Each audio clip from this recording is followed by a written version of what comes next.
Hello, welcome to legal awareness web series.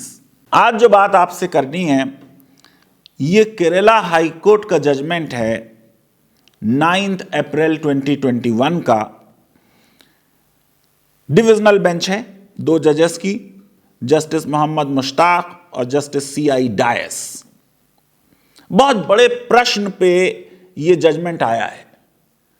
49 years से जो एक जजमेंट चल रहा था केरला हाई कोर्ट का, KC Moin versus Nafees and others, उसको ओवर रूल किया है और मेरे हिसाब से करेक्ट लॉ को स्टेट किया है।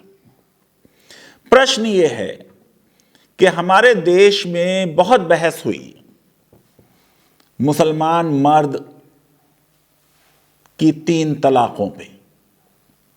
उस बहस में भी एक कमी रही कि जो मर्द डिवोर्स देता है उसके और टाइप्स के जो डिवोर्स हैं उन पे बहस नहीं हुई।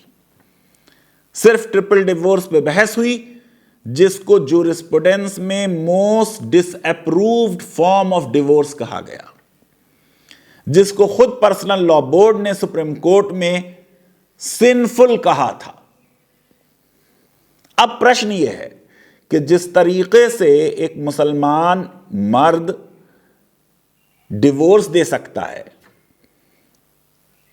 क्या उसी तरीके से एक मुसलमान औरत भी डिवोर्स दे सकती है? और अगर ऐसा है तो फिर मुसलमान मर्दों को कोई एब्सोल्यूट आर्बिट्रेरी राइट नहीं है। अगर दोनों सेक्सेस को मैरिज को डिसॉल्व करने का राइट आइडेंटिकल हो तो उस पे क्या हम बहस करते हैं? हम नहीं करते।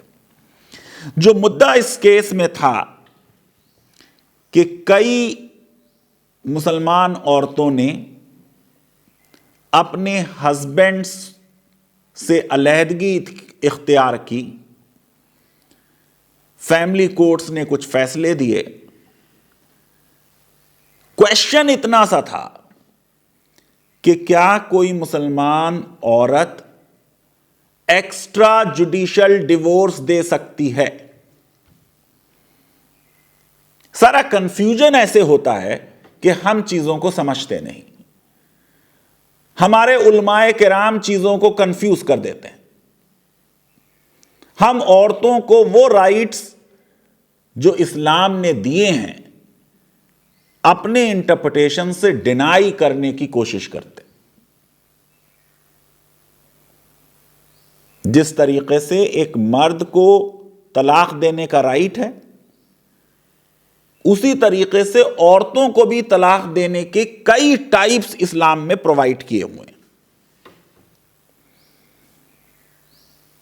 शरीयत एक्ट 1937 का कई टाइप्स ऑफ डिवोर्सेस का जिक्र करता है। वेरी स्ट्रेंजली उसमें 3 तलाक या तलाक बिदअत शब्द नहीं आया है, लेकिन हमारी कोर्ट्स ने शब्द तलाक का इंटरप्रिटेशन मर्द के राइट ऑफ तलाक और इंक्लूडिंग ट्रिपल डिवोर्स किया। और शायरा बानो के केस में इस बुनियाद पर ही जस्टिस रोहिंटन नारीमान ने स्ट्राइक डाउन किया ट्रिपल डिवोर्स को।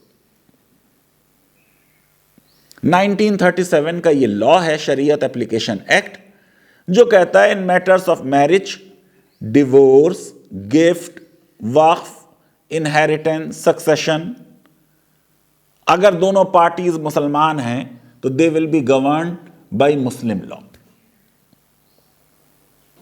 अब 1939 में एक लॉ बनता है, Muslim dissolution of marriage act. इसमें बहुत सी ग्राउंड्स दी हुई हैं जिनके बिना पर एक मुसलमान औरत कोर्ट जाकर डिवोर्स ले सकती। बहुत ही बारीक नुक्ता है, इसको अगर आप समझेंगे तो मैं समझता हूं कि लीगल अवेयरनेस वेब सीरीज का ये एक कंट्रीब्यूशन होगा। क्या 1939 एक्ट आने के बाद अब मुसलमान औरतों को डिवोर्स लेने के लिए कोर्ट या अदालत जाना जरूरी है? केरला हाई कोर्ट का यह जजमेंट हिस्टोरिक है, क्योंकि यह कहता है कि मुस्लिम औरत का एक्स्ट्रा जुडिशियल राइट अपनी मैरिज को डिसॉल्व करने का 1939 के एक्ट ने खत्म नहीं किया।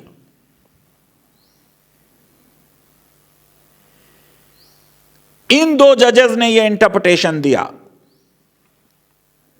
कि सिर्फ एक तरह की डिवोर्स लेने के लिए औरत को कोर्ट जाना पड़ेगा, annulment ऑफ मैरिज, फस्क। क्योंकि फस्क वो टाइप ऑफ डिवोर्स है जिसके लिए जुडिशियल इंटरवेंशन चाहिए। बाकी जो तलाक देने की टाइप्स हैं जिसमें मुस्लिम औरत को राइट है अपनी मैरिज को डिसॉल्व करने का, उसके लिए किसी अदालत की जरूरत नहीं है। उस देश में जहां 4 करोड़ केसेस पेंडिंग हैं, जहां आर्बिट्रेशन और मीडिएशन इनकरेज किया जा रहा है, मैं ये समझता हूं कि मुसलमान औरतों का ये राइट एक बड़ा इंपॉर्टेंट राइट है, और उस राइट पर जितनी बहस होनी चाहिए उतनी बहस नहीं हुई। एक जो टाइप ऑफ डिवोर्स है जो मुस्लिम औरत अपने हस्बैंड को डिवोर्स कर सकती है, उसको कहते हैं तलाक़ तफवीज़।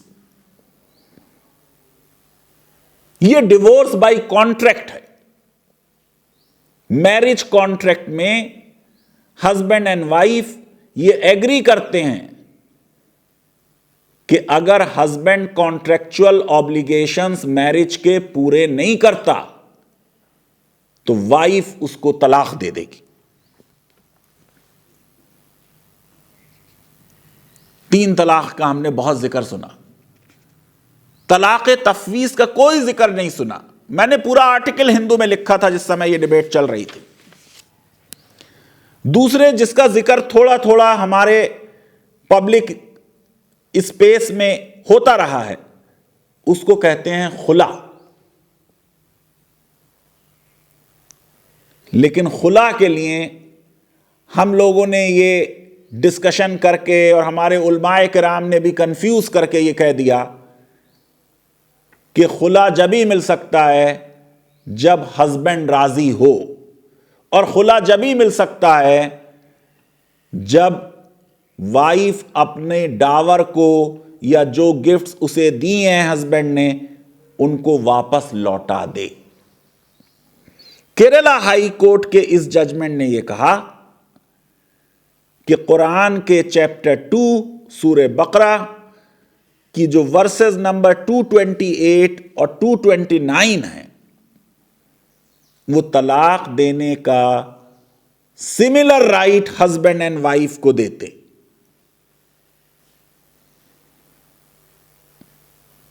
खुला लेने के लिए किसी भी औरत को कोई रीजन देने का जरूरी नहीं है।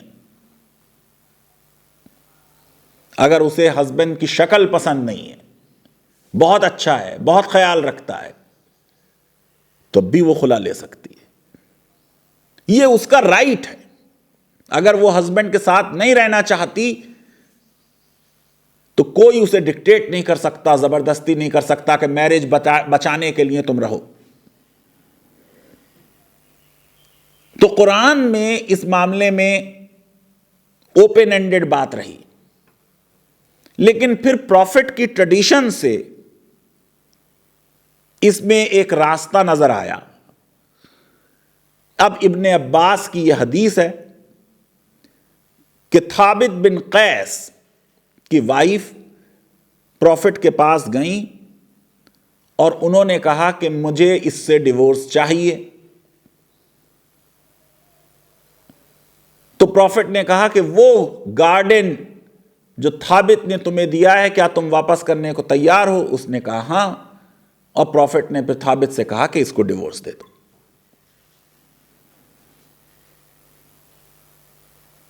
तो ये एक रिकमेंडेशन है, सब्सटेंटिव राइट उसका डिवोर्स देने का है। ये एक प्रोसीजरल जस्टिस है, एक फेयरनेस और इक्विटी है कि अगर तुम उसके साथ नहीं रहना चाहते तो जो कुछ उसने दिया तुम उसे वापस कर दो। बेहतर यह है कि उसको वापस ना लिया जाए, लेकिन अगर कोई लेना चाहता है तो ले सकता है। तीसरी टाइप ऑफ डिवोर्स जिसका राइट एक मुसलमान औरत को है, उसे तलाक मुबर्रा कहते हैं, डिवोर्स बाय म्यूचुअल कंसेंट। दोनों पार्टीज अगर आपस में बैठ जाएं, उन्हें लगे कि अब हम साथ में नहीं रह सकते हैं, तो फैसला कर सकते हैं अलग होने का। यह डिवोर्स इर्रिवोकेबल होगी और इसका रेफरेंस सूरह निसा चैप्टर 4 वर्सेस 128 to 130 में आएगा। तो इसका मतलब divorce by mutual consent, divorce by खुला, डिवोर्स बाय तलाक तफवीज, ये तीनों औरतें ले सकती हैं एक्स्ट्रा जुडिशियल मेथड से। इसमें किसी कोर्ट की जरूरत नहीं होगी। सिल्वीनिया वातुक ने रिसर्च की है, जो डिवोर्सेस मुस्लिम औरतें हैदराबाद में और चेन्नई में ली हैं, जाके फैमिली कोर्ट्स में काजी के रजिस्टर को स्टडी करके उन्होंने देखा है कि ज्यादातर डिवोर्सेस मुसलमानों में विमेन इनिशिएटेड होती हैं। फिर जो डिवोर्स जिसका मैंने जिक्र किया, जिसमें जुडिशरी का इन्वॉल्वमेंट होना है, वो है फस्क। इसका रेफरेंस चैप्टर 4 वर्स 35 में है कुरान के, और इसमें यह कहा गया है कि भाई दोनों पार्टीज आर्बिट्रेटर्स को बैठा लें, मसले को हल करने की कोशिश करें। अगर हल ना हो तो फिर जुडिशियल अथॉरिटी उस मैरिज को एनल कर देगी। तो फिर 1939 के लॉ की जरूरत क्यों पड़ी? अगर यही लॉ था, जरूरत इसलिए पड़ी कि हिंदुस्तान में ज्यादातर मुसलमान जो हैं वो हनफी स्कूल फॉलो करते हैं सुन्नियों का, और हनफी स्कूल में काफी रिजिडिटी अब आ गई है। तो जो हनफी औरत थी उसको तलाक लेने के उन सिचुएशंस में जहां हस्बैंड को जेल हो गई या हस्बैंड गायब हो गया, उसका प्रोविजन नहीं था, या जहां हस्बैंड नेग्लेक्ट करता है, मेल ट्रीट करता है। कहीं पे लिख दिया गया अगर हस्बैंड गायब हो गया तो 90 साल वेट करे, किसी जूरिस्ट ने लिख दिया। कहीं किसी ने शायद यह भी कह दिया 700 साल वेट करे। अब ये जूरिस्टिक ओपिनियंस है। तो यह क्वेश्चन उठा कि अगर कहीं पर हनफी लॉ रिजिड लग रहा है, हार्डशिप कॉज कर रहा है, तो क्या दूसरे जूरिस्टिक स्कूल से बारो कर सकते हैं? अगर आप statement of objects and reasons पढ़ेंगे 1939 के एक्ट में, तो उसमें साफ तौर से यह लिखा है कि ऐसा किया जा सकता है। और इसीलिए 1939 के एक्ट ने मालिकी स्कूल के प्रोविजंस को एडॉप्ट कर लिया। तो फस्क जो है, जुडिशियल एनलमेंट ऑफ मैरिज, उसके लिए 1939 का एक्ट बनाया गया। और फस्क सिर्फ एक टाइप की डिवोर्स है।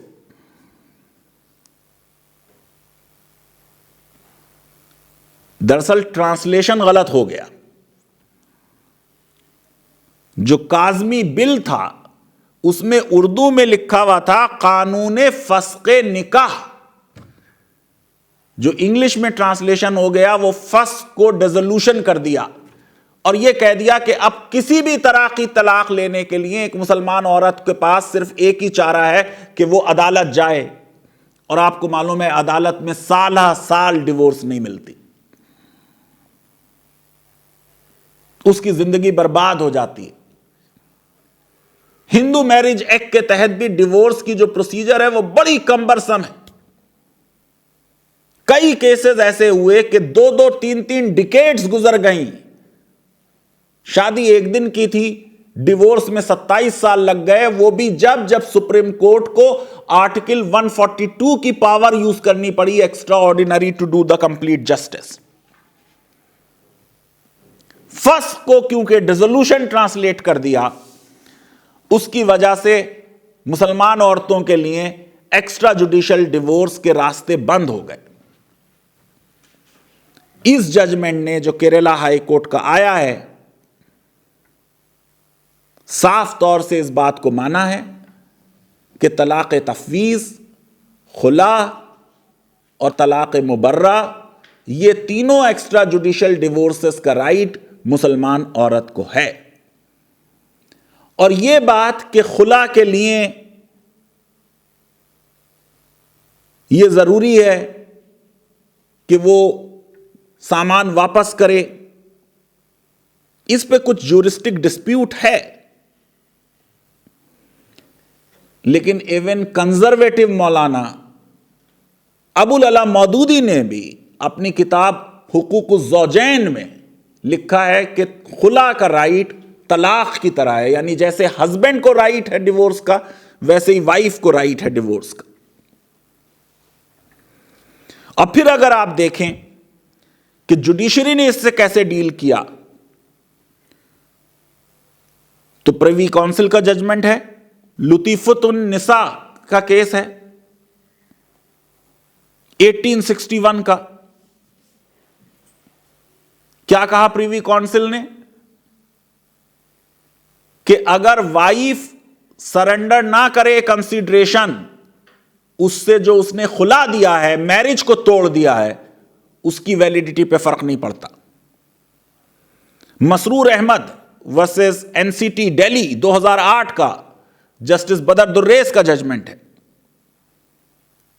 उन्होंने भी यह कहा कि वाइफ जो है वो हो सकता है डावर वापस करे, हो सकता है ना करे। फिर सुप्रीम कोर्ट ने 2014 में जुएरिया अब्दुल मजीद के केस में यह बात नोट की कि वो चाहे तो रिटर्न करे, चाहे तो रिटर्न ना करे। हस्बैंड जो है उसको ये राइट नहीं है जब वाइफ डिवोर्स मांगे कि डिवोर्स को डिनाई करे। केरला हाई कोर्ट ने ट्रिपल डिवोर्स के सुप्रीम कोर्ट के शायरा बानो के जजमेंट को फॉलो करते हुए इतनी सी बात जरूर कही कि औरतें भी जब खुला के राइट का इस्तेमाल करें तो पहले रिकंसिलिएशन का एफर्ट हो जाए, क्योंकि कुरान में और इस्लाम में मैरिज एक सीरियस बिजनेस है, तो डिसोल्यूशन भी एक बहुत सीरियस बिजनेस है। अगर शादी नहीं चल रही, इनकम्पैटिबिलिटी है, तो रास्ते बदल लें, लेकिन उससे पहले मैरिज को बचाने के हर मुमकिन कोशिश कर ली जाए। मैं समझता हूं केरला हाई कोर्ट के इस जजमेंट के बाद अब यह बात बिल्कुल साफ हो गई कि जिस तरीके का right to divorce Muslim husband को है, उसी तरीके का right to divorce Muslim wife को भी है।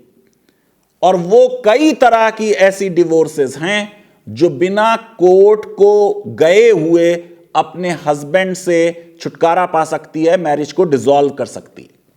लीगल अवेयरनेस वेब सीरीज अगर आपको पसंद आती है तो मेरी रिक्वेस्ट है कि हमारे इस वीडियो को वाइडली शेयर करें, हमारे चैनल को सब्सक्राइब करें और बेल आइकन और लाइक जरूर क्लिक करें।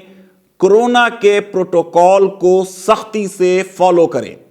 हम एक बहुत सीरियस हेल्थ इमरजेंसी से गुजर रहे हैं। बहुत बहुत शुक्रिया, धन्यवाद, थैंक यू वेरी मच।